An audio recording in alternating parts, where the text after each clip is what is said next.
موچەی خانەنشینی سەربازی کەی زیاد دەکرێت و کەی موچە زیادکراوەکە وەردەگرن.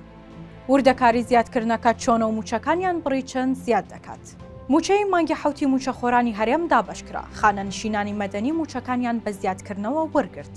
بەڵام خانەنشینانی سەربازی هێشتا موچەکانیان هاوتا و زیان نەکراوە. بەپێی زانیاریەکان هەرچەندە لیستی موچەی مانگی حوتی بەشێکی خانەنشینانی سەربازی بە هاوتاکراوی ئامادەکرا بوو، بەڵام هاتاکردنەکە دواخرا. بە قسەی سەرچاوەیەک پێ ناچێت بۆ موچەی مانگی هەشتیش ئەو کێشانە چارەسەر بکرێت. سەرچاوەکە دەشڵێت موچەی بنەڕەتی هێزە ئەمنیەکان لە هەرێمی کوردستان کەمە و ئەوەی کە هەیە دەرماڵەی مەترسیە، بەڵام لە یاساکەی عێراقدا تەنها دەرماڵەی خوێندن دەگرێتەوە. هاوکات لە کۆبوونەوەی نێوان وەزارەتی پێشمەرگە و دارایی بڕیار دراوە هاوتاکردنی موچەی خانەنشینانی سەربازی دوابخرێت، لەبەرەوەی هەندێک کێشەی لاوەکی هەیە بۆ ئەوەی چارەسەر بکرێت.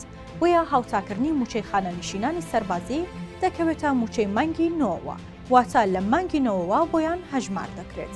بەپێی زانیاریەکان یاساکەی عێراق پەیوەندی بە پلەی سەربازیەوە نییە بۆ خانەنشینی، بەڵکو پەیوەندی بە ساڵی خزمەت و موچەی بنەڕەتیەوە هەیە. کێشەکەش لەوەدایە موچەی بنەڕەتی هێزە ئەمنیەکان لە هەرێمی کوردستان کەمە و ئەوەی کە هەیە دەرماڵەی مەترسیە، بەڵام لە یاساکەی عێراقدا تەنها دەرماڵەی خوێندن دەگرێتەوە. بەمەش گرفت بۆ زیادکردنی موچەی خانەنشینانی سەربازی دروست بووە.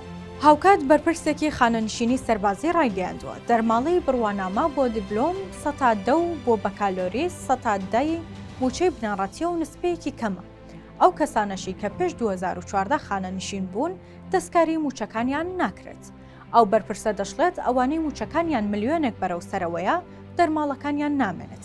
ئەوانەی خوار 500,000 دیناریشەوەیە موچەکانیان دەبێتە 500,000 دینار. ئەوانەی دیکەشتا ملیۆنێک و 100,000 دیناری منحەیان پێدەدرێت و دەرماڵەی خێزان و منداڵ نامێنێت.